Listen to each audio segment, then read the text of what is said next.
Hello, everyone. Welcome. We'll just take a slight pause as people settle in from their Zoom boxes into our webinar. Welcome to Silver Hill, and we'll get started in just a moment.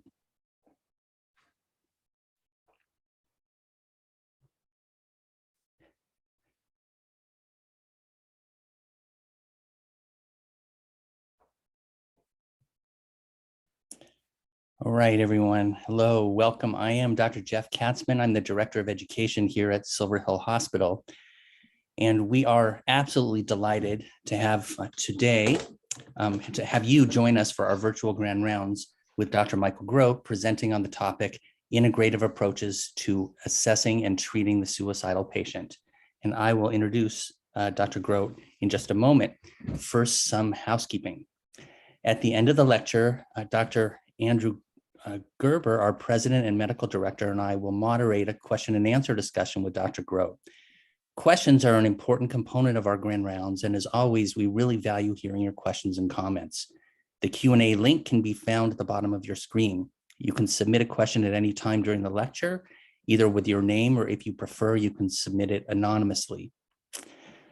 Dr. Groat plans to speak for about 60 minutes, so we'll have a good chunk of time following that to get to your questions and to have a conversation. Another component very important of our lecture is offering CME and CEC credits to our participants. To receive a certificate, please complete the evaluation survey that automatically pops up in the browser when the webinar ends. And we will also email a copy to all of you. Finally, important disclosures: all of the planners, speakers, or individuals in control of content for this educational activity have no relevant financial relationships to disclose with ineligible companies whose primary business is producing, marketing, selling, reselling, or distributing healthcare products used by or on patients. It is now my tremendous pleasure to introduce our speaker today, Dr. Michael Groat. Michael Groat, Ph.D. is the Chief Clinical Officer here at Silver Hill Hospital and Associate Clinical Professor of Psychiatry in the Yale Department of Psychiatry.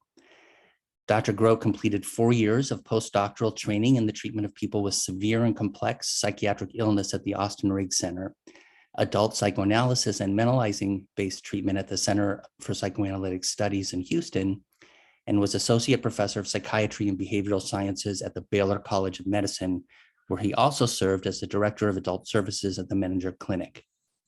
He was previously the Director of Menninger's Professionals Program, and prior to Silver Hill, was the President and CEO of Cooper Reese Residential Treatment Center in North Carolina. He has taught nationally and internationally on the subject of suicide assessment and treatment. I would like to say that it's been my own personal privilege to join the staff at Silver Hill over the past year, and much of that has been the warm welcome and mentorship and collegiality and friendship that I've personally received from Dr. Groat. I've invited Michael to speak in multiple formats, both to our interns and on Project Echo to a national audience. He, of course, has been extremely well received, and the compassion that belies his words has made me quite proud to have joined the staff here at Silver Hill. Dr. Groat, I am now going to pass the baton to you, and you are on, and I'll go dark, and then Dr. Gerber and I will appear at the end of your words. Okay. Thank you so much, Dr. Katzman. I really appreciate the warm welcome, and special thanks to Jane Colin and Romano, who have helped organize this along with Dr. Katzman. Your support is just absolutely tremendous. And I'm thrilled to have Dr. Gerber join me today with Dr. Katzman and thinking about the content I'm going to share. And hopefully it's more than content. My hope is to actually inspire you to think a little bit differently in how we might approach and work with the suicidal patient.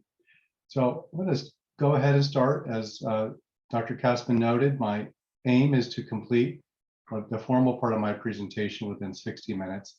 And I really want to open up for dialogue and discussion with you about the complexities of working with suicidal patients and draw from your experiences in clinical practice and research that you might be involved in. As Dr. Katzman noted, don't have any financial disclosures to reveal to you. And the objectives for today really are to provide an integrative view. And I'm going to talk a little bit in a minute about what I mean by integrative. And in that process, introduce you to some developments in terms of empirical research on understanding suicide and suicide risk, and the real significance of building long-term resilience in the multitude of ways we might think about that. So when I talk about something being integrative, what I'm thinking about is looking at a mountain range. And at that mountain range, you have these different mountains, right? And they might represent the psychodynamic tradition, behavioral tradition, the cognitive behavioral tradition, experiential, humanistic, systemic, family, all these different perspectives, and the ways in which they can serve as complementary and informing, and also have convergence around approaching and understanding suicidality. And also looking at integrating across clinical practices, whether that's in an outpatient practice, an inpatient practice, a partial hospitalization practice, looking at the variety of contexts in which we might intervene, even looking at intervening in the community, integrating various ways we learn about suicide, which include direct clinical observation. Today, I'll be sharing with you from all of my experiences of working with suicidal patients and those of my colleagues, what I have learned from them, and really integrating cutting edge research. And furthermore, want to include development. And this is something that admittedly is an outgrowth of my training and my experiences clinically of having been trained within the psychodynamic tradition, like you heard Dr. Katzman talk about, where I began to learn about and have learned about the importance of understanding people in a developmental context, the meanings of that, as well as looking at other contexts, environmental, social, cultural, and biological contexts. All these things can come together to help inform our thinking about the problem of suicide. And when we start thinking about suicide, we're moving into the realm of what's called suicidology. Suicidology is an emerging field, and I'll talk a little bit about the history. You know, really prior to the 1900s, if you look at the literature in thinking about suicide, the writing was primarily coming from people in theology, philosophers, ethicists. They were wrestling with what they described as the moral dimensions of decisions regarding choosing to die or to live. And really, if you look at the development of psychiatric medicine within the United States and the growth of psychological and social work sciences, nursing practices, it really wasn't until the 1950s that you began seeing a more rigorous scientific study and classifications of understanding the nature of mental illness and applying scientific rigor to understanding it. And from that, suicide became more included within thinking about the conditions that people face. And in 1949, a fortuitous year, there was a psychologist named Edwin Schneidman who had trained at UCLA, and I know a place that's near and dear to Dr. Katzman. And he became trained as a clinical psychologist. He was working at the Brentwood VA, and he was tasked with responding to two families that had lost someone to suicide. And so in his interactions with the LA County coroner and learning about suicide notes, he actually discovered that the LA County coroner had a number of suicide notes. In fact, in some accounts, boxes with suicide notes. And so this triggered for Edwin an interest and a desire to understand this experience of suicide. And so he dedicated the rest of his career, 40 plus years, to understanding the psychological and social aspects of suicide. And he really developed a meta psychology, we might call it, of understanding suicide. And you know, one of the ways that he I think captures something about suicidal despair. He expressed suicidal despair as an expression of what he called psych ache, this unbearable experience that one cannot continue to feel like they can live with. And in fact, if you talk to a lot of people who are experiencing suicidal despair, one of the things that they might talk about is not necessarily wanting to die, more that I can't bear to feel like this any longer, and I want to escape this kind of mental state. And so Edwin Schneidman is considered the father of suicidology. Some of the work today I'll be referencing builds on his research and his scientific study. And in fact, if you look at 50 years of research on suicide, Franklin and his group had done a meta-analysis of this and reviewed 50 years of studies. And one thing that they discovered is, first, that the majority of discussion about suicide was in the context of specific mental illnesses, such as major depressive disorder, perhaps in the context of substance use or borderline personality. And one thing that's striking here is you can look, over 60% of the studies on suicide have come after 2005. So this is a field that is really growing and emerging. It's received a lot more attention. I'm going to introduce you today to some key thinkers and researchers who are studying suicide as its own phenomena. And I think there's a lot of room here for continued growth, which is I think very promising for all of us. And so one of the paradigms that has been used to understand suicidality in these last 50 years is what you might describe, and it's a little bit oversimplified, but it does capture something, the mental illness paradigm, and the assumption that, well, if you treat the mental illness, the suicidality will resolve. And that can be true for a number of people. We know, for example, that ECT can powerfully help people when they're in the midst of severe depressive despair and suicidal despair, that ECT can help resolve some of these symptoms. However, one of the things that the empirical research has shown us is that we can't reliably reduce the probability that someone will make a suicide attempt through only reducing the symptoms of depression, that it's a lot more complicated. And in fact, this is really interesting. The correlations of mental illness to actual suicide are roughly about 45%, which accounts for a lot. However, approaching this as a scientist, we might say, okay, how do we understand those people? The one-size-fits-all model doesn't work for everyone. How do we understand those people who take their lives out of the blue? No known psychiatric illness. You could argue, well, maybe there was something that was not diagnosed. Well, the data doesn't support that, actually, that there are people who reach a point of attempting suicide and completing suicide where there's no known psychiatric diagnosis, and previous to their attempt, you cannot really discern a clear state of psychiatric illness as we currently have defined.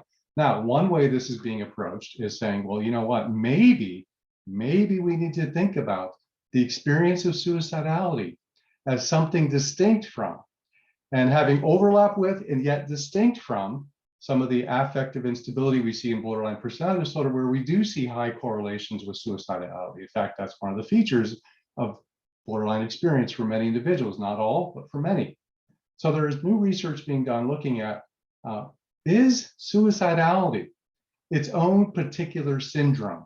And there are two I'm going to speak more about today: the acute suicidal affective disturbance, which comes from Tom Joyner, and the suicide crisis syndrome, which has a number of people working together, including some folks here at Mount Sinai in New York City. So taken together and looking at some of the research, what's striking is that even with the advances in medications, we know medications help save lives. We know ECT, we know that some of the work being done with ketamine, we know these things are incrementally adding to helping reduce the probability of someone making an attempt or dying by suicide.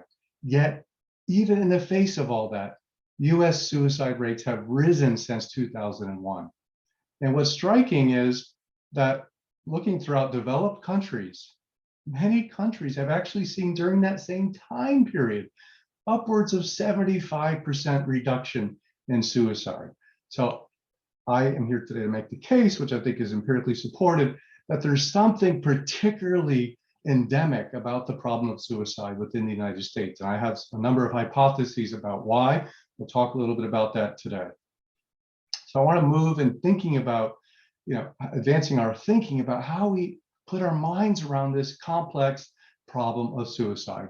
And, many of us have been trained or at least introduced to what you might call the more linear models, where, okay, there's this particular set of symptoms, and here's the algorithm says I should use this, and this will presumably be the right treatment. And for many people that might work. However, one size does not fit all. This is something we have learned, empirical research teaches us. And so how do we then make sense out of and deal with situations where algorithms don't necessarily reach someone in the way that they need to be reached? And so I think in this context, we have current suicidologists, or some current thinking, new thinking about how do we actually have a different framework to understand and approach suicide. So there is some work that was done by Riddle and Weber at UC Berkeley in the 70s. They were sociologists who also interacted with social psychologists, and they were trying to put their minds around how do we understand complex social difficulties, complex human problems, things like teenage pregnancy, or a whole range of things you could identify as concerns. And they studied these phenomena. Some things stood out, which aren't going to be surprising to us, right? That these were problems with high degrees of complexity, problems that there wasn't a complete solution for. Like one, we have this kind of one solution, it's going to work for all time. And that if you look at the ways in which we develop solutions, that some are relatively better than others, and there's an incremental way in which we can approach things. And the idea from this is that how do we identify those elements that are going to disproportionately have the biggest impact? And I'm going to introduce you to this notion of, I think, how we can work smarter in the face of complexity and use scientific understanding to help us navigate. So thinking about suicide as a wicked problem, wickedly difficult problem, the large meta-analyses done on socio-demographic groups, they tell us about who may be vulnerable, okay, based on age or race or gender. And yet, when it comes down to the individual, we know that individual differences are much more predictive than these groups as a whole. And so what the research is telling us in terms of the complexity of this problem is that there's fluidity, is that there's an indeterminate number of ways to which through which people can get to suicide. And I'll talk a little bit more about that. And that context is a powerful influence as it relates to suicide. I want to illustrate this a little bit to you. So for example, within psychiatry and looking at psychiatric research and psychological research, we have identified multiple psychiatric determinants, right? Things that contribute to suicidal states of mind and suicidal potential action. And you can see here the things from cognitive variables such as hopelessness or distortion about how one thinks, even to the kind of sense of psychomotor agitation, the sense of restlessness, insomnia, all these different things we have seen as being correlated to suicide.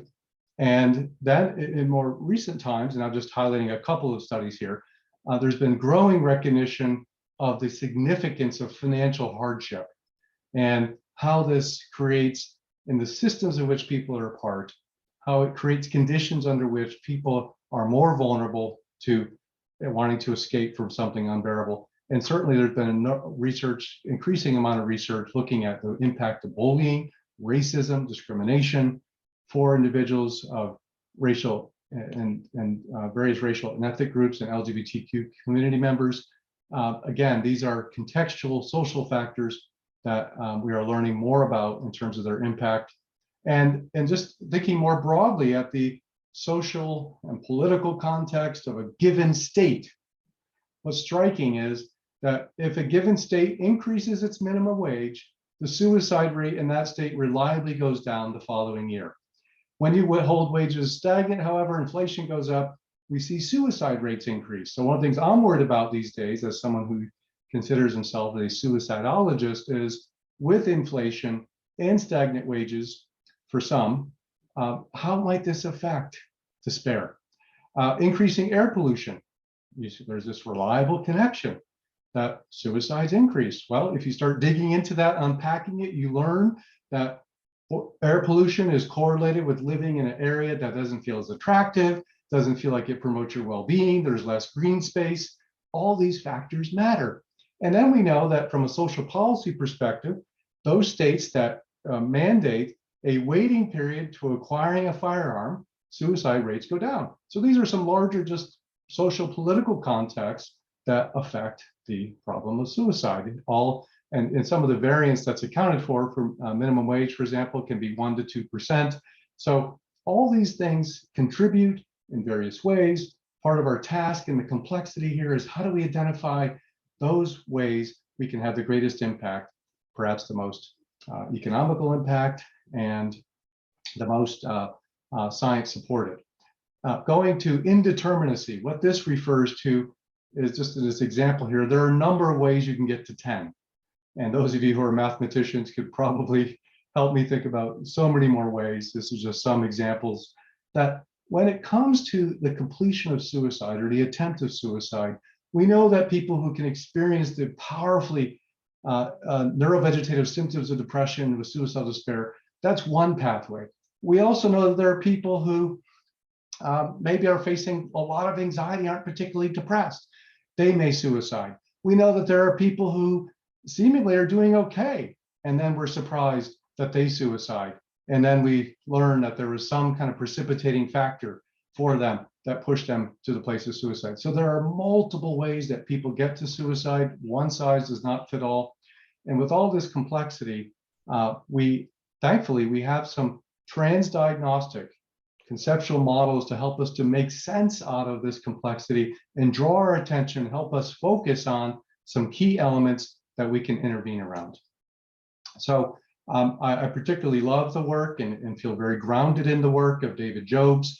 And David Jobs in the late 80s joined Catholic University in DC, and he and his students there have devoted their careers to understanding suicide and really critically, how do we approach it clinically? What is shown to be more and most effective?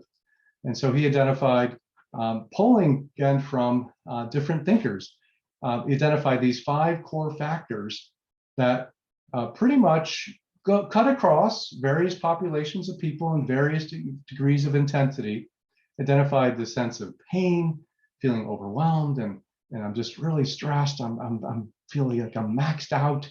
The sense of I need to kind of get out of this state, hopelessness, self-loathing. And so he pulled from the work of Edwin Schneidman. He pulled from the work of Aaron Beck and thinking about cognitive therapy. Aaron Beck identified how hopelessness has this powerful correlation with a rigid kind of belief that there's no hope, which is a rather black and white statement. It allows no room for surprise. It allows no room for discovery. And then Roy Baumeister, who really looked at the self-experience, drew from the work of Heinz Koha and others in thinking about malignant self-regard and how that can contribute to suicidal despair. So David Jobs brought all this together in a structured way and thought about, well, how can we use this clinically? And I'm gonna talk a little bit more about that. Tom Joyner, unfortunately, he lost his father to suicide, and he has dedicated his career to trying to understand the experience of suicidality. And he's identified from his research, he says, listen, I get what David Jobs is getting at. I want to look at this interpersonally, the sense of not being connected, the sense of lacking belonging anywhere, not feeling a human among other humans, and perceiving myself to be a burden. So he and Kim Van Orden have done a lot of really wonderful work, and they describe it as an interpersonal theory to try to make sense out of how we understand suicidal despair. And then David Rudd, he's looked at the research and has, he's now speaking to the fluidity aspects. He's like, we can identify static factors, like, okay, the person's in their 70s and they're living alone, and these are, factors. What he says actually is more helpful to us are the fluid factors and keeping those in mind. And I really love the mnemonic here that he's introduced, is path warm. It's something I use with patients, and actually could be taught to families as things to be noticing, keeping an eye on these kind of fluid experiences that can suggest someone is moving into a high-risk state. So yeah, the fluid vulnerability theory. And there are some others, for the sake of today, really want to bring home to you that there's a complex array of psychological and social factors, and that this cutting edge research is really, I think, going to enable us to work smarter by identifying what works better, and also trying to figure out what works for whom, right? And I'm going to talk a little bit more about that so that we can maximize outcomes. So I'm going to go back to this issue of diagnosis, right? So we have talked about how a more traditional mental illness paradigm is that suicidality is a symptom of major depressive disorder, borderline personality disorder, or some other disorder. And there are those thinkers and researchers who are saying, you know what, is that really true? Because how do we account for those people who don't have a known diagnostic psychiatric illness like major depression and yet die by suicide? And so there is thinking now, and introduce you some of that thinking about what are some of the things that contribute to a suicidology or a suicide syndrome, and how might those things be distinct from known disorders like borderline personality disorder, major depressive disorder, et cetera. And some of the research is showing us actually that they are distinct. There's overlap, and yet they are distinct. So we, as many of us know, we have a lot of good screening tools right now to help us identify symptoms of suicidality. And the Joint Commission has just went to their website and looked at the most commonly used throughout behavioral health. Not surprisingly, we all know about the Columbia Suicidal Severity Rating Scale. We know about the Patient Health Questionnaire. We know about some of these questionnaires that are used to help us identify people who are endorsing suicidality. And this is consistent with the notion of suicide being a symptom of a psychiatric illness. And again, doesn't account for those for whom there's not a diagnosis. So Yassine and others have been thinking about, well, you know what, there are people out there who have these experiences. They may not meet the threshold for major depressive disorder. They may not meet the threshold for generalized anxiety disorder. They may even meet the threshold for borderline personality disorder, and yet they're struggling. And so one of the things that has been identified, or actually, I should say, they may actually meet the criteria for major depressive disorder or borderline personality disorder, and yet there's something about their experience which is a little bit different. And that's what I'm trying to speak to here. And so Yassine and others have identified, some people are mullers. In other words, they mull over problems pretty incessantly and engage in this kind of ruminative experience that really floods them. They don't feel like they have any control over it. And we also notice that some people, they seem to live their lives with a sense of they're trapped in never-ending misery. Their lives are suffering. There's nothing they can really do about it. And there's a sense of hopelessness, and that this can wax and wane in its intensity. And people also, they've noticed, can have these, kind of feel depersonalization. They can have the sense of not really being at home in their own body. So this is one area of thinking. And then Tom Joyner and others have said, actually, there are people who have this very acute spike in suicidality. They're going along and bang, something happens. They lose their job. Their partner says it's over. And you see this rapid and intense spike in suicidal intent. And Milner and some others have actually shown through some study that the wish to die can emerge, the decision to die can actually emerge within about 10 minutes. That you can have someone going along who's in a state of high distress, and then they make this kind of decision, I'm going to die, I'm going to take my life.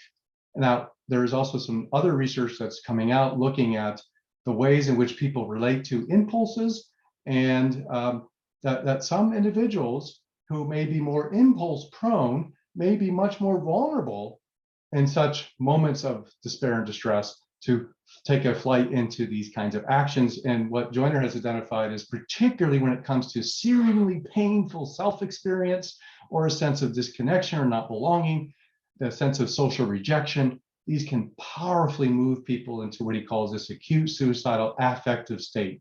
And what Joyner is arguing is, I think that should be its own diagnostic category. Now that's up for debate. It's being researched and studied right now. And one of the proposals is for what's called suicidal crisis syndrome. I'm introducing that. I'm not introducing you to acute suicidal affective disturbance. And I'm introducing you to suicidal crisis syndrome because it does not explicitly have to include thinking about suicide, whereas Tom Joyner's model explicitly includes somebody has to be thinking about suicide. And one thing I like about the suicidal crisis syndrome model or way of thinking right now is that it looks at these states, these psychological states, and how they contribute to someone being ripe, right? They're at the cusp whereby they could tip into suicidal action. And in fact, Alison Shook, who's at Mount Sinai, and others have been looking at how individuals who meet 5 of these criteria and affective disturbance and these other things are kind of broken out a little bit.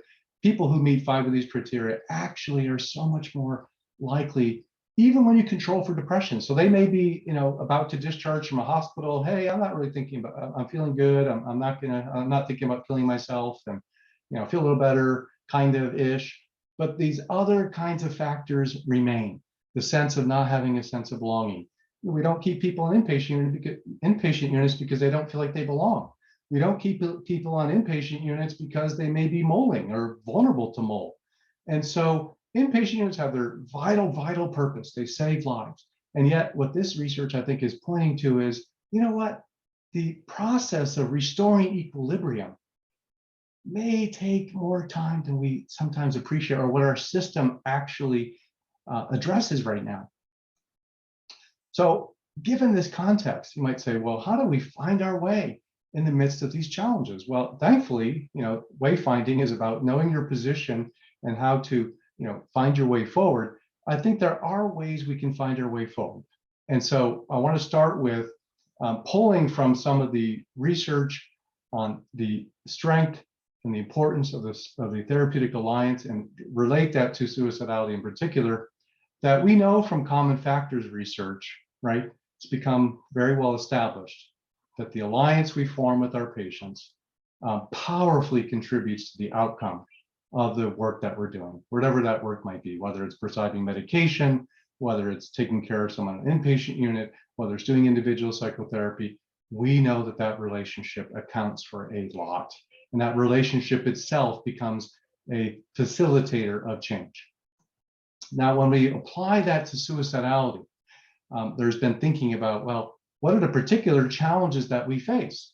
Well, one of the things that David Jobs has noticed, and he talks a lot about this, is that it's very common and understandable for us as clinicians to feel anxious when we work with someone who's thinking about matters of life and death. And that there's a propensity sometimes to move into wanting to have control rather than trying to think about, how do I sit aside you and join you in understanding the suicidal despair and the suicidal wish. And I'll talk more about that. And the research he's done, randomized controlled trials and research he's done, has shown us you gain so much more credibility when patients feel like you're with them rather than trying to do something over them. And Flanagan and Bateman in their work on mentalizing based treatments have done so much to help us learn about epistemic trust, or who can I turn to as a reliable source of information about me? Does this person really know me? Do they know where I'm coming from? Do they understand my condition?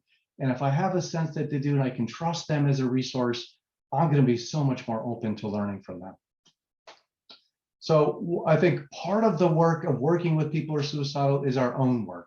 And part of that work is, one, embracing the complexity of this, that accepting that patients can kill themselves or patients can attempt to die. There's no reliable way to exactly predict this phenomenon. Now, there are things that can help us anticipate when people are more vulnerable, but we don't have the ability to 100% predict, kind of like the weather. The weather, meteorology has come so far. Meteorology has been around a lot longer than suicidology. And meteorology is amazing at being able to help us discern weather patterns. But meteorology can't necessarily say this house in this neighborhood will have this particular weather. That's somewhat similar to where we are right now in terms of being able to identify exactly what will happen. Where I think we can control, however, is we can introduce them to treatments that are designed to save their lives, which increases probability of success in terms of their staying alive. And I like to think about, we think about automobiles in the last 50 years. We don't have any algorithms that tell us exactly who's going to be in an accident. We do know some things that correlate highly with being in an accident, such as being intoxicated.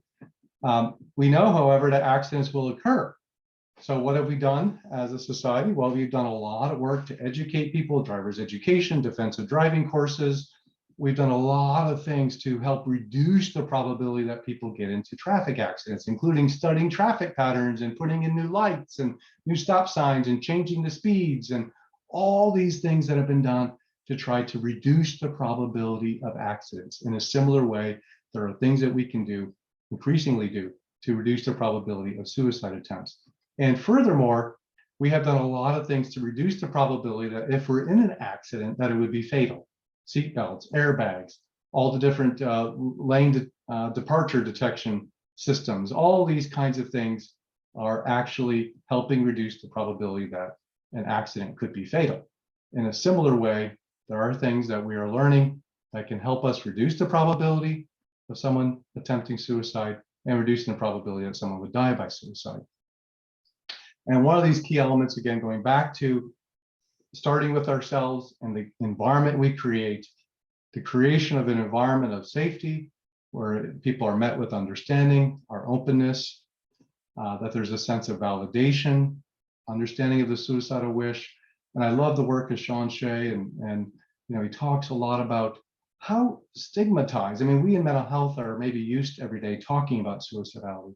For a lot of people, this is not a subject of everyday conversation. If you think about how often do you have conversations about suicide with neighbors and family members, probably not too often. There's a lot of taboo, and there have been a lot of injunctions against suicide and moral condemnations, et cetera. And so part of the work is, can we create a space whereby we can understand how people get to this place? And in my work of, Dr. Katzman mentioned working with professionals, I have been struck over time how many people might say to me, well, I'm a physician. I'm so embarrassed that I've had thoughts of dying. It just feels, I shouldn't be having that. I know better, right? These kinds of reactions. And how do we help people feel like, you know what? I hear you. Let's talk about how you got there. And I love the work of John Allen in Houston, who's thought a lot about how can we be trustworthy partners, the emotional responsiveness, the genuineness, the warmth with them, and the competence. And I think the treatments, the evidence-based treatments that we have enable us to provide both care and competence and inspire people's trust. So again, reinforcing the notion of how important it is to build a strong alliance, especially with people who are struggling with suicidal despair, to convey to them, I want to understand how you get there. So if you think about the notion of psychache, and patients are saying, this is the solution, this is my out, this is my escape. Well, that can be very daunting then to talk about that. You're going to be opposed to me, you're going to try to take it away, you're going to lock me up, all kinds of reactions that have to be addressed in building the alliance. And when it comes to working cross-culturally, so important to think about what are the aspects of the patient's identities that are relevant to why they want to die. How does their racial or ethnic experience, how's their gendered experience, how's their sexual orientation, how do these factors weigh in and inform the wish to die, and how do we make sense out of the wish to die within a particular cultural or racial context, right? This is so important in terms of alliance building. So as we think about building that strong alliance, doing our own internal work, I grew up, in an environment where, suicide was kind of seen as a moral failing. I've obviously worked through that and don't hold that view today. However, part of the work is doing our own work of, are we able to create a space where we can enter into these difficult, macabre moments with people and join them? And the good news is that we have suicide-specific treatment innovations from the last 50 years that can help us in this journey. So going back to the notion of working smarter, we have, I'm going to just go through these different modalities. We have CAMS and something called CALM and DBT. And we have cognitive behavioral work for suicidality. And there has been some work coming out of Boston looking at integrative psychodynamic approaches to addressing suicidality. So starting with CAMS, which is, to me, my bedrock. It is my go-to when working with a suicidal patient when I'm starting out. And talk a little bit about how you approach CAMS. One thing that CAMS research has taught us is that it can really have an impact pretty quickly, because people, one, feel like, oh, wow, somebody's open to talking to me about this. And it's much more likely they're going to stay in the treatment. And so far, the research that's been done shows us it's probably the best foundational treatment we can start with from the randomized trials that have been done. And the nice thing is it's legally protective. I'm happy to have a relationship with David Jobs, and his wife's an attorney. He's thought a lot about clinical and legal issues. And in his work of doing what he calls CAMs, if you follow the process, it's actually very protective for us in case of some kind of legal action. So the essence of CAMs is a collaborative approach. And you can see in this diagram, sitting side by side, let's look together at your experience of suicidality, the different factors, right? Going back to the trans-theoretical factors that David Jobes identified from all of his research. Let's look at some of these things, where you are in relationship to malignant self-regard, the sense of hopelessness. And let's also identify what are your reasons for living and reasons for dying today? Because presumably if someone's in your office, right, there's a part of them that is open to being alive. It may be a very small part. They may have 10 reasons for dying and 3 reasons for living, which is something I have seen often. However, they're there.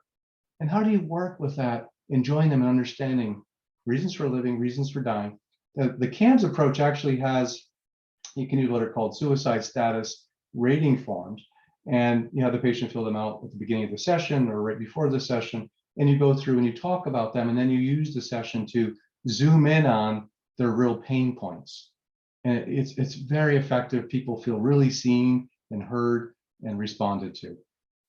Now, one thing I do want to say about reasons for living and reasons for dying, just as a footnote, that's super important. The research is teaching us that paying attention to reasons for living is especially important. Reasons for dying can go up and down. It does matter. If somebody starts having decreased reasons for living, that is cause for concern. And so the suicide status rating form is helpful for monitoring that over time.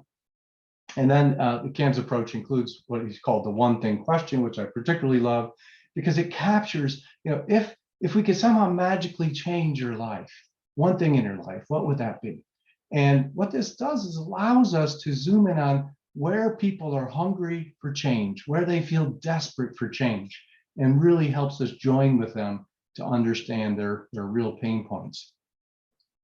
Now, beyond that collaborative approach, beyond establishing a strong frame and alliance, there's important work for us to do around addressing safety and means restriction. I love the work of Craig Bryan, and he's really introduced an approach, and I've had the pleasure of taking workshops with him and doing role plays where you talk with people about how they approach safety as it comes to their firearm. Dear person with a firearm, do you allow your children to play with firearms? No. Do you allow your friend who's intoxicated to handle a firearm? No. And so you have these dialogues, help people think about safety. Well, given that right now you're struggling, right, and you're having thoughts about dying, let's talk about taking this off the table. And this is a powerfully effective method. It can be used with firearms. I've used it with pills, people who can surrender pills or work with a psychiatrist to prescribe only pills for a week. So there are a variety of ways that this kind of approach can help incrementally reduce risk and save lives. And just to say some quick things about means restriction in the research, what it teaches us is, for example, in the 70s, when Washington, D.C. required firearm owners to register their firearm and keep it locked up and disassembled, suicide rates fell. In Israel, they don't have a very high base rate of suicide among military members like we do in the United States. However, when they required their personnel to leave the firearm on the base over the weekend, suicide rates fell another 40%. And in Sri Lanka, when they banned pesticides, an agrarian economy, suicide decreased by 50%. Now, the 3 most common methods of suicide worldwide are firearms, hanging, and pesticides. Toxic pesticides are commonly used among more agrarian economies. And so efforts to restrict means in those places have really made a big difference. And sometimes there's a question, well, if we restrict something, will those people go to something else? Actually, the research does not suggest that this is true.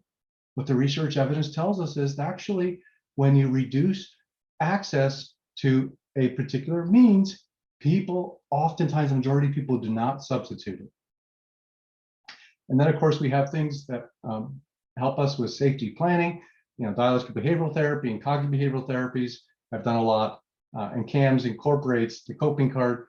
There are things we can do to help people plan ahead, prepare ahead, and think about how they can manage through a difficult experience and find support. And I have used both the safety plan and the coping card.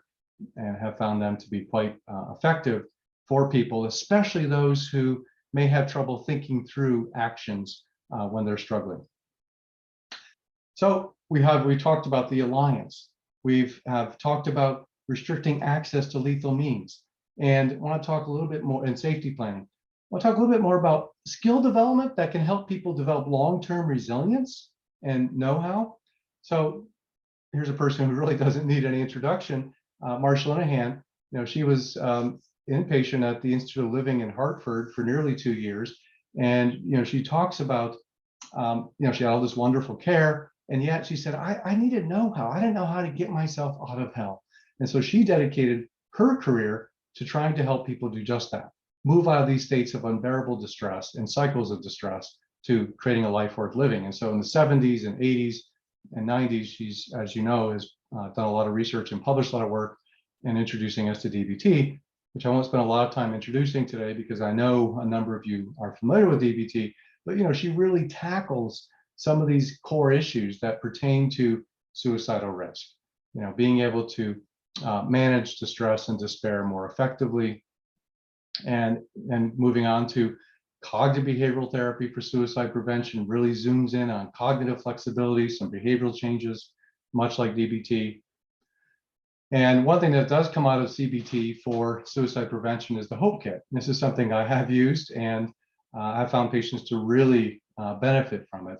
It's literally, people might take an old shoebox or something, and they create this place where they put things that are of enormous significance to them in it, and it serves as a reminder to them about the bigger picture, the transcendent, right, to help them remain committed to life in the face of ups and downs. And there's actually a virtual hope box that's commonly used for people in the military. So looking then at suicide-specific treatments that are empirically supported, what they all do and have in common is that they make suicidality a focus and a center of treatment, especially CAMS. That's why I like using CAMS as a bedrock treatment from which I may employ and use skills from DBT, may use cognitive interventions, as well as psychodynamic approaches. And I'll explain what I mean. So with CAMS is this kind of fundamental foundation, can be there to understand the suicidal wish, and yet recognizing that, you know, what people are facing may need to change. And then how can I attend to what goes on between me and the patient? And I think this is where our partners in the psychodynamic tradition have a lot to teach us about transference and countertransference as to what gets evoked in relationship to working with a suicidal patient, what ways we get evoked to be the rescuer, what ways we get evoked to feel adverse, what ways we have a rupture in our relationship, and how do we attend to that, right? We then have the coping skills that we've been talking about, and then ultimately working on a life worth living, which is a complicated matter. How do you create a life worth living? I have some thoughts on that. We'll address here. Taken as a whole, what these treatments seem to do, what the research evidence is telling us, is that they make it less likely that someone will cross that tipping point into action. And that furthermore, we're going to expedite the restoration of you might call it a psychic equilibrium. And there's been some interesting research being done on what's called cusp catastrophe theory, And what this looks at is, what is it that drives people to the cusp of catastrophe, and then how do they recover more quickly from the cusp of catastrophe? So just as a visual here, you might think of this as low threshold. So if you ever were to, you know, some of you may have had the experience of having a soccer ball or a kickball, and you kick that ball up a hill. Well, we know that if the hill is not very steep, it's going to be fairly easy to get that ball up the hill. Or if we know that the hill is very short, it won't take a lot of force to get that ball up that hill. And so one of the ways we might think about this is that people vary in the thresholds that they experience, that there already may be baseline levels of stress, that there already may be propensities for impulsivity, that there may be waxing and waning qualities of I don't belong, waxing and waning qualities of my life is suffering and I never see a way out. And that it can take an activating event such as a kick of the ball and a thrust up that hill. And for some people, the place of getting to someplace of a suicidal crisis does not take very much. And I put up there on the top a barrier, because these are where barriers and means restrictions do help. They help save lives because they serve as a stop that we are going to intervene here, and we are going to keep the bigger picture in mind and not let you die. Ultimately, however, suicide-specific treatments are intended to increase the resilience. So think about that ball kicking up at a hill. Well, we want it to be harder to get people up to that cusp of catastrophe. And furthermore, we want them to be able to restore their equilibrium much more quickly. And by the way, this notion, I think, really can help us think about inpatient hospitalization, that a very understandable and necessary focus on reducing symptoms themselves matters. However, what also I think is important is, what is the place, what is their basic state of equilibrium? Are there profound sense of lack of belonging? Is there a sense that I'm a burden? Are these kind of emotional conditions remain? Now, unfortunately, most hospitalizations are not set up to address those longer term issues. And this is where I think there's the benefit of longer term care to continue to build resilience. I'll say something briefly about peer support. The National Strategy for Suicide Prevention, looking at all the empirical research being done, I said, we think that there's more opportunity for peer support in suicide prevention work. So when I was in Houston at the medical clinic, I was struck by a number of patients who, would ask me if it was against the rules to talk about suicide. There's a lot of shame and stigma about it. And so after talking with patients, and I talked with David Jobs and Tom Joyner and other people who are in the field of suicidology, and John Allen and others, Tom Ellis, just naming some people who are, I think, very creative minds as it pertains to working with patients and supporting them around suicidality, put together a suicide resilience group. And this is a group that met twice a week. I led it for 7 years. So a lot of experience working with hundreds of different patients. And the way we structured it was that first was applying these principles, the recognition and acknowledgement of the kind of psychache that contributes to suicidal despair. So one, there's that basic recognition, people felt seen, recognized other people in the room had that experience too, and felt like, oh wow, I'm not the only one. And we can perhaps acknowledge that and talk about that, introduce then people to some of these core factors that contribute to suicidality, and people again found themselves seen and recognized in that process. And then we talked about ways that people can stay connected to life and continue to stay connected to hope.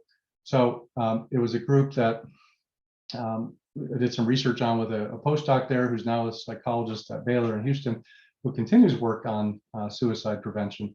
And we found that the group, when you account for who was in the group and not in the group, really did make a difference in reducing suicidality and increasing hope. And from that group, I actually worked with several people privately and saw them for some time. So I had the opportunity to see them with this framework and continue working with them on their despair.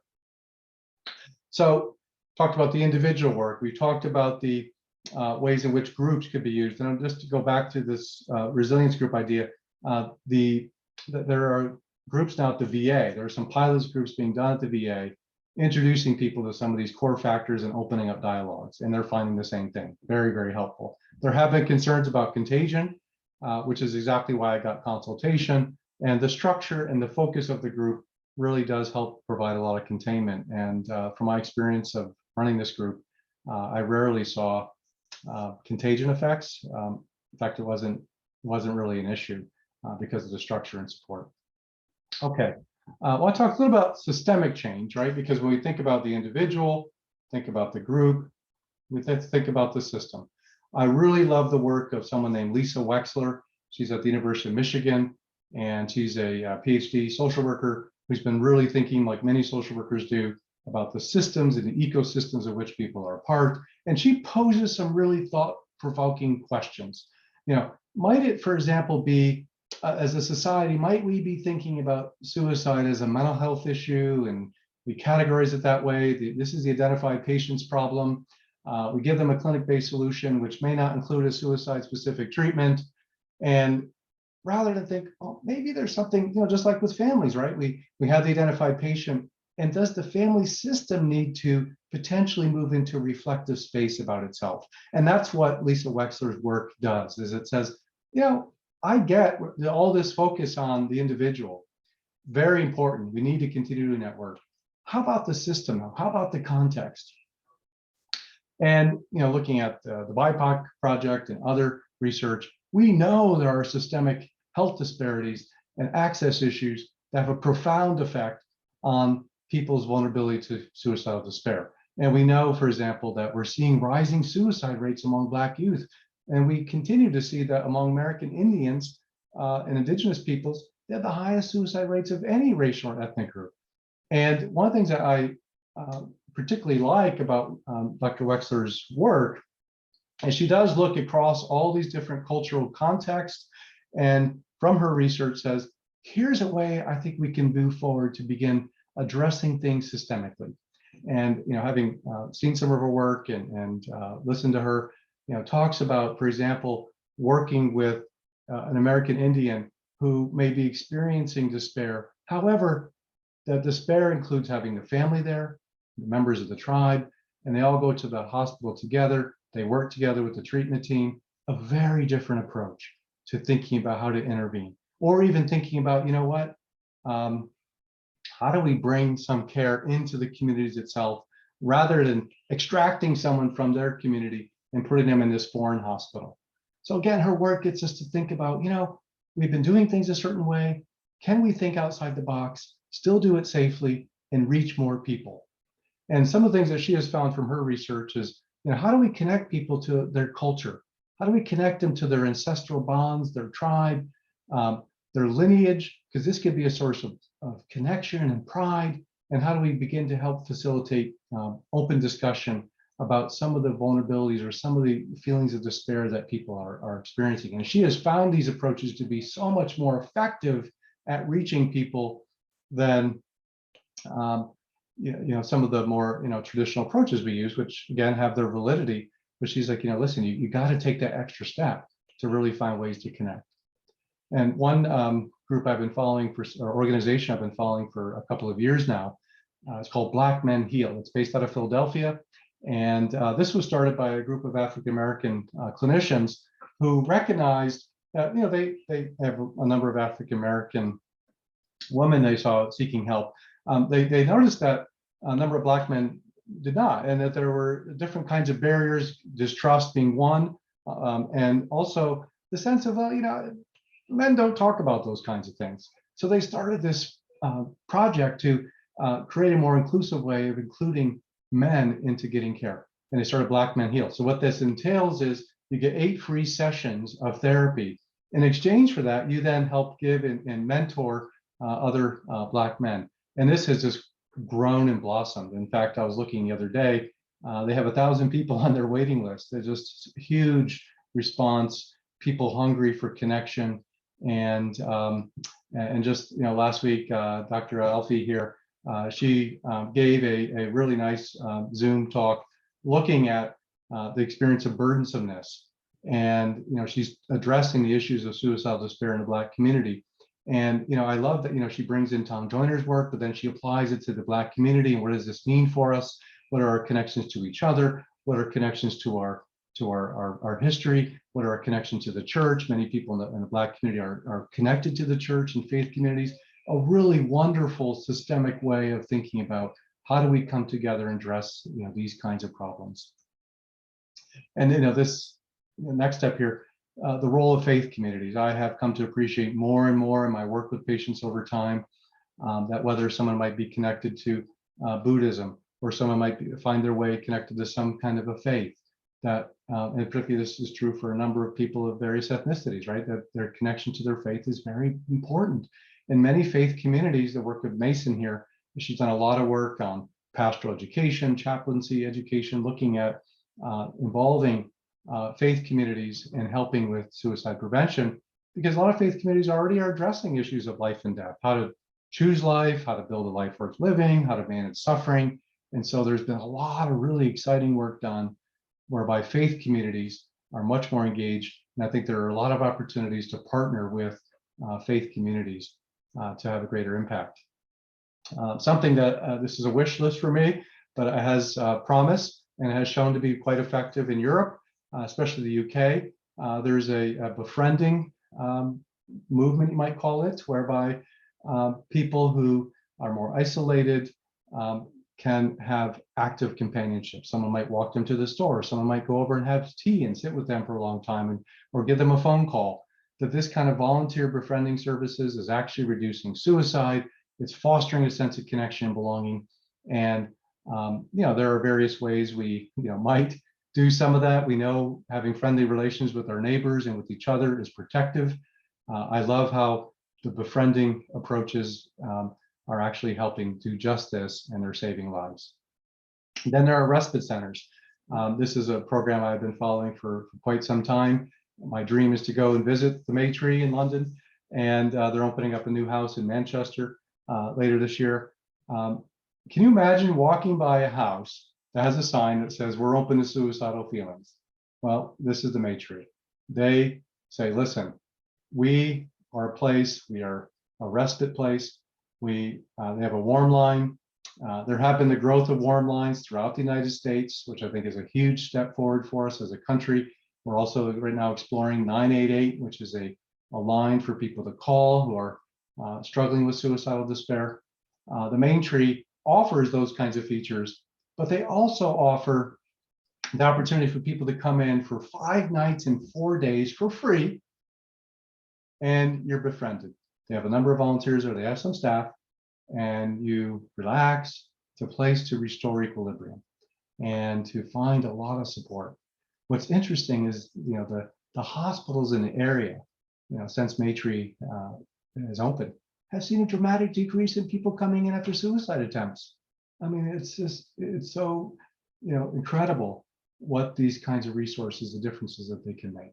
And I think, again, here these principles of connection and belonging and support and how important they are. So I'm going to, wrap up a more systemic approach with some work that recently was published by Craig Bryan, where he's looking across research from a variety of fields and things that can be done to improve the quality of life. So as clinicians, we work with people directly, intervening, using evidence-based practices to address their suicidal despair. I also think there's an opportunity for us to, from a social justice perspective, to think about how can I vote or use my voice in a way that can make systemic change. Now, how do I address the family, so to speak, the context itself? And these are some things that we, if we were able to do more of, we know that we can improve the quality of life and reduce suicide. We know that increased financial security matters. The growing disparity socioeconomically between people has a real detrimental impact on mental health. We know that the environment that we live in, more access to green space matters for emotional health and well-being. Of course, access to healthcare and the affordability of that healthcare matters so much. If I perceive the healthcare as something I can't access and not made for people like me, then it's going to be very difficult for people to gain care. And this is where, again, we have to think outside the box. We have to think, how do we build trust? How do we go into communities where trust or mistrust? For example, in a number of Black communities, there can be a sense of mistrust about turning to a white provider. How could you know me? How can I trust you? How do we form those connections of trust? How do we think about moving outside of our comfort zones and providing access and creating our neighborhoods to facilitate connection? And what's interesting is this is looking broadly at some of the research that it's probably not a surprise to any of us, right? The communities where people feel seen and recognized and known and appreciated are so protective.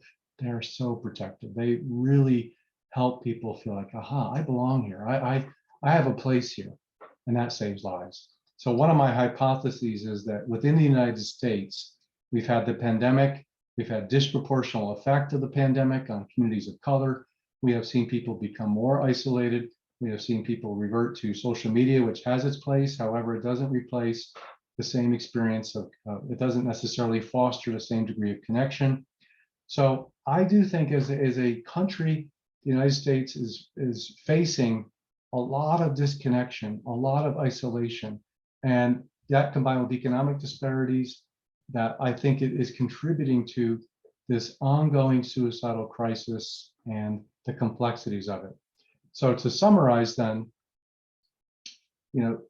suicide and the prevention of suicide is a wickedly complex problem. However, we have learned that treatments that make suicidality central, they can save lives, they have an impact, maximize outcomes. We know that being flexible and integrating matters. And we know that attending to the individual is extraordinarily important. That's how most of us work day to day. We work person by person. However, long range, if we're going to reverse that upward trend of suicide within the United States, I think systemic issues have to be recognized and addressed. Thank you.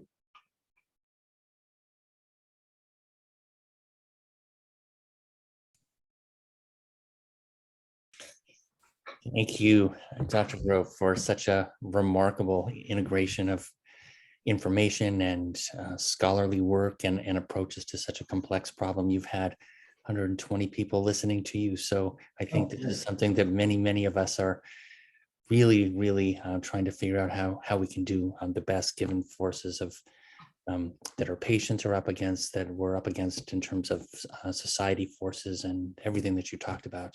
So much thanks for such a brilliant presentation. We have 11 questions so far in the chat and growing. So folks, go ahead and put your questions in the Q&A and we will hopefully get to all of them. First, I'm going to turn to Dr. Gerber for some initial responses and potential question.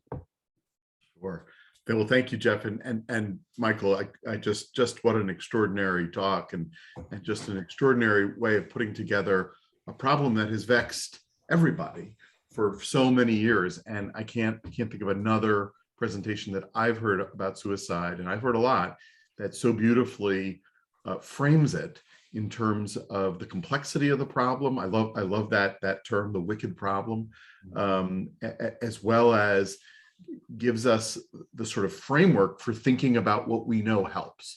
And that's, after all, what you've done in a way that is not partisan in the sense that it only belongs to one school of thought, but you clearly have gathered these ideas that are in common from so many different approaches. So as you know, I'm a fan of your work and your approach, and I just really grateful that you would share this here.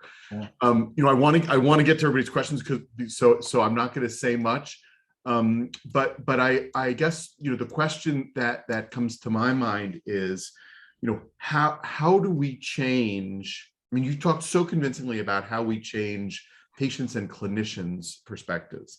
Mm-hmm. And one of the things that worries me is, how do we change the regulatory and not just the legal, but the sort of governmental approach that often, to me, doesn't recognize this level of complexity that you describe, that feels like it goes after very concrete things, that like if we declare a zero suicide policy, that somehow that's the solution, or if we all had the right toilets in our inpatient facilities, that would eliminate suicide. And of course, as we know, that isn't the problem, which isn't to say we shouldn't be careful about those things, but it's to say it almost feels like symptomatic of the problem that we look for some concrete solution. So I'm interested in your thoughts about, how do we talk to, or what do we do about these governmental often systems that don't seem to really understand what you've been presenting? Yeah. A couple of quick thoughts. Obviously there is, in the nature of the legal world, you frequently have adversarial relationships in which you're seeking to assign blame, and so that makes, you're already starting from a very different premise. And how do we make a case for how this is beyond a simplistic way of identifying this person, this toilet, this particular thing can account for all of it, to I think marshaling some of the data to share with people. It is actually a more complex problem, that to show some of the data that even with highly restrictive units, people do die. They save lives, yet people do die. That even with efforts to reduce suicide, people do die.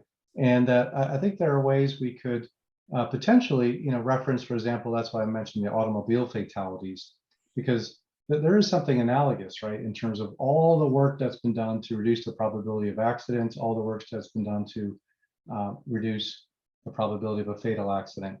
And in a similar way, I think there is an opportunity to engage government officials and regulators, accrediting bodies around some of these dialogues to force them to think about it, because I don't think that the data that we have access to and is being used to think about these problems is something that they look at very often. So there needs to be a lot more education. And other thing I would say is, how do we get these folks to be curious about about these issues, and step aside even for a few moments from the blaming, the finger pointing, to something more complex. I think it's a real challenge, and I think it's going to ideally we have a surveyor or someone you can develop a relationship with over time. I think it's very difficult to pull it off in a 15-minute meeting.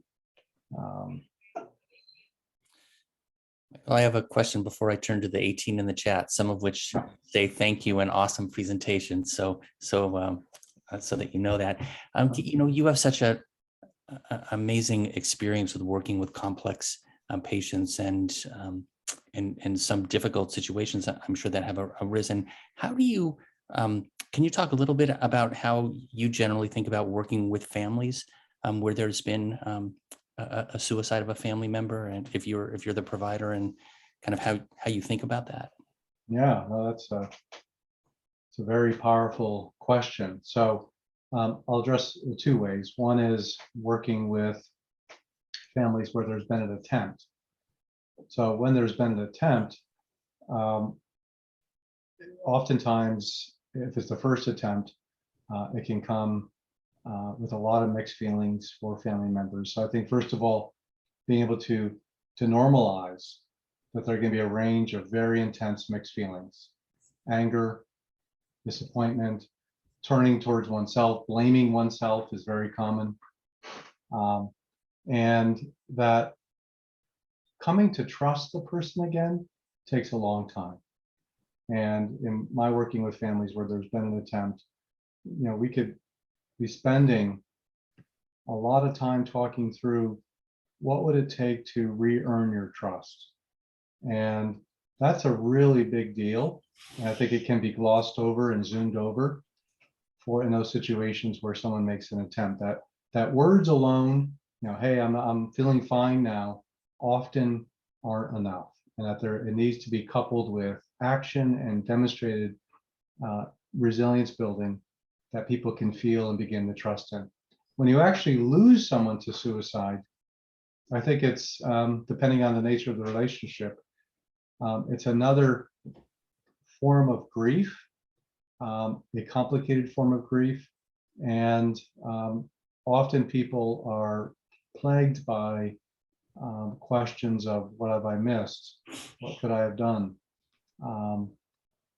Of course, feel normal grief reactions like incredible sorrow and pain, feel anger, frustration.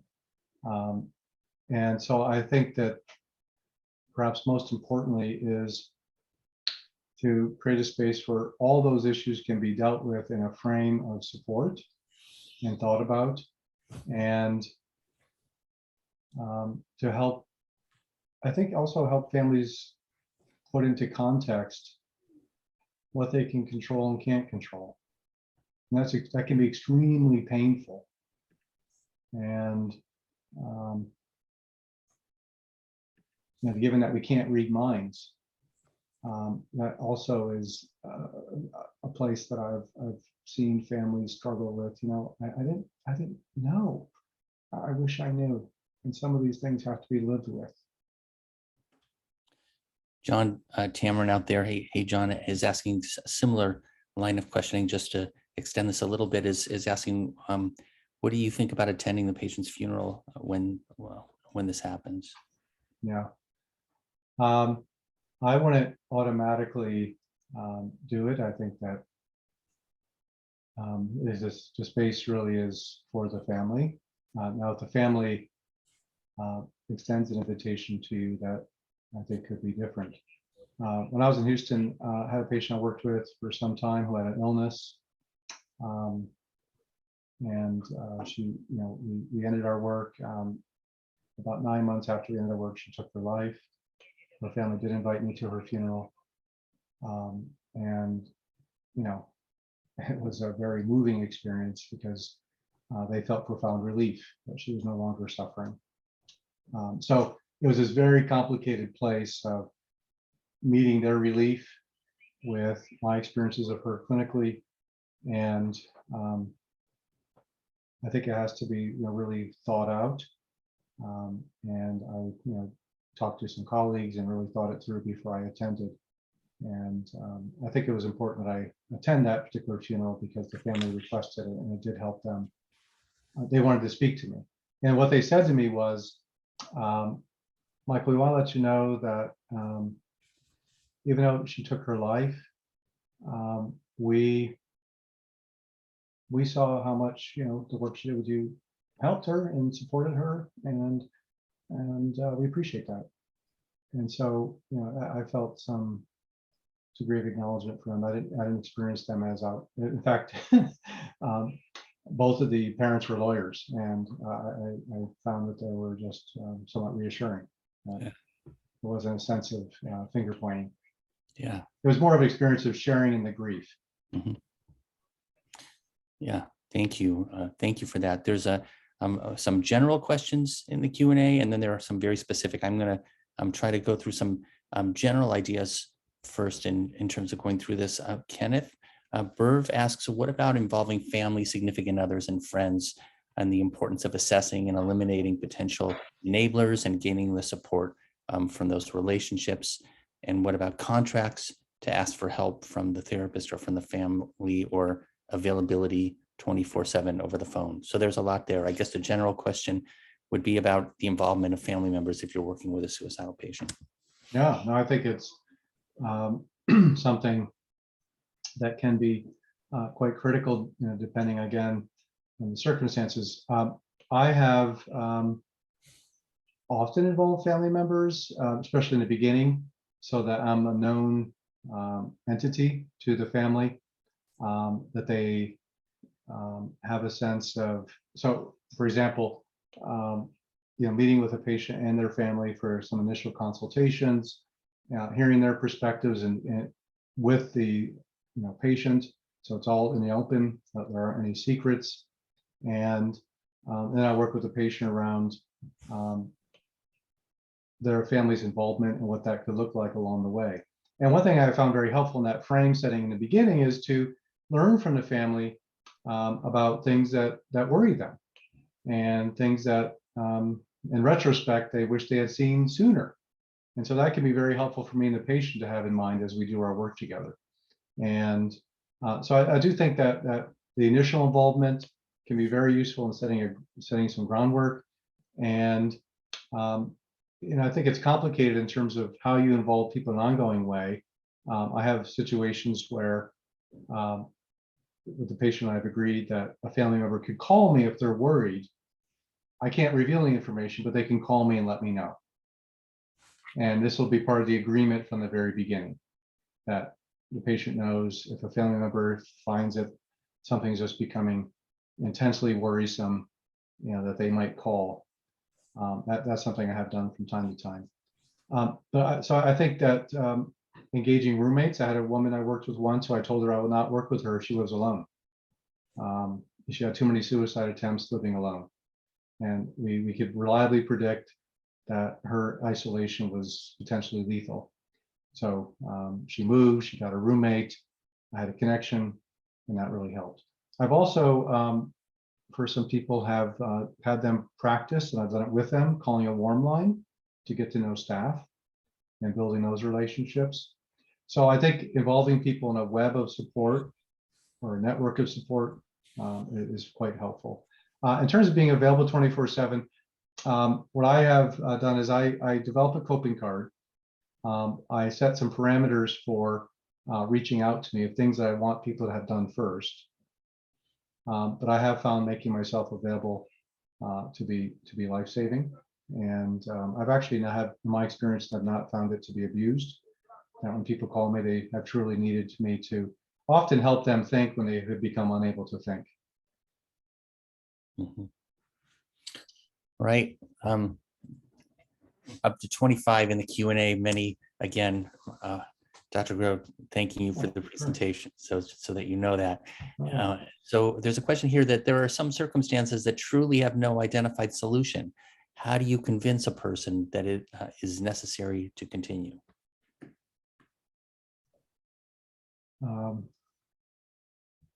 Okay, so somebody, I'm sorry, what's that again? Somebody, I was trying to see if I could read the question with you. But Oh, sorry, I'll read it verbatim for you. Okay. There are some circumstances that Yep. truly have no identified solution. Yep, yep.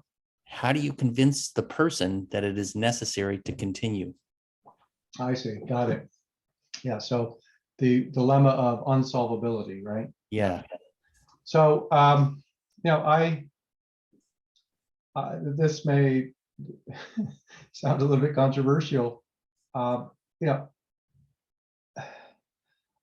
not convinced that my job is to, try to convince people. I mean, I can certainly influence them and help them over a hurdle and maintain a sense of hopefulness and looking at, I think ultimately, I want to take up with them that dilemma and try to figure out if it could be somehow lived with, and if that's possible. So I think I'd want to back it up a couple steps to understand, what has become unsolvable, and what makes. I want to understand more about what makes it such that one cannot live with it. What is it about that problem that leads one to want to die? So, Yeah, thank you. Richard Francis has written in a couple of questions here. The second of which is that African American women have lower rates of suicide than expected and high resilience. Do you have any thoughts about that? yeah, no, I think that as I was mentioning with Black Men Heal, this is precisely what was identified by these clinicians, is that in the African American community, number of women, the network of connection, et cetera, powerfully supportive and resilient for them. And that for men who may be struggling, a felt sense of discomfort with acknowledging that and talking about it.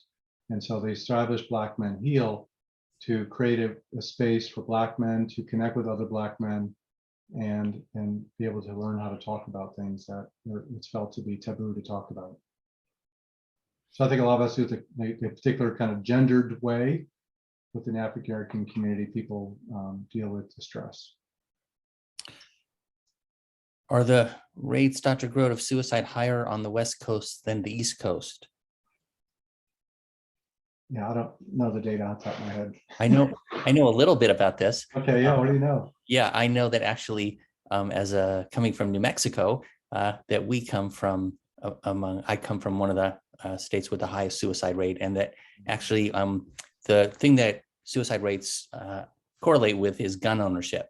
So it is the Wild West states that own guns. Oh, that's right. That's where, right. Where suicide rates are the highest, per your yes. wisdom to us here on that one.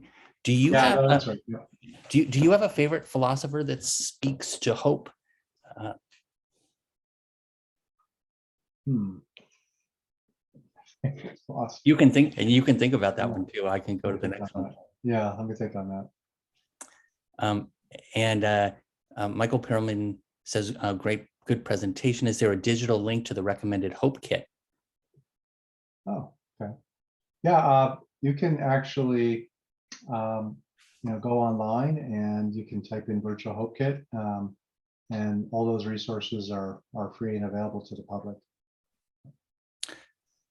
And can you expand on the idea of a contagion? For example, while we destigmatize and increase open dialogue, what's the risk of contagion? Yeah, no, so I think, we see this, here in the treatment setting that, things can be highly evocative in a group context. And so by this, I mean, as it pertains to addressing suicidal difficulties, I think providing some structure, some scaffolding is containing. So in this suicide resilience group that I led for a long time, it wasn't a group where people were coming in talking about their suicidal fantasies, talking about suicide attempts. That wasn't the focus. It was more a focus on, I'm a person who is feeling a sense of lack of belonging. I'm a person who struggles with accepting myself, and there are parts of myself I absolutely loathe. And it went beyond that to addressing and identifying those things to begin to try to work with them therapeutically. And they're not terribly dissimilar. I mean, the group I led had this psychoeducational component, and it did have, to some degree, a process component, just like in group psychotherapy. And so this was something as a judgment call, right? Group by group. A really well-established group, I might facilitate a dialogue. So for example, somebody who is saying, look at me, I'm worthless. I might say to other group members, based on all the experiences you've had of John, how would you respond to that comment that John's making? Do you agree with his assessment? Now, from a kind of mentalizing point of view, right, thinking about his learning about the minds of others outside of his own mind, he might come to appreciate, wow, other people are minding me quite different than I'm minding myself. And then, perhaps be curious about that. Be curious about this difference between how I'm thinking about myself and how other people are viewing me. What's that about? What contributes to that? So I think there are ways to therapeutically deal with the issues that come up in a group. And, I've had to keep groups much more structured. So I've worked with a group where the individuals in a group are prone to being emotionally flooded. So guess what? We had a much more structured group, and might have them, use a worksheet with me. So that's what I mean, is that you have to work in a fluid way with, where the group is, what the group's capacities are, and help them develop the resilience that they need depending on who they are. Great. I am unable to keep up with the question and answers that are flowing in here.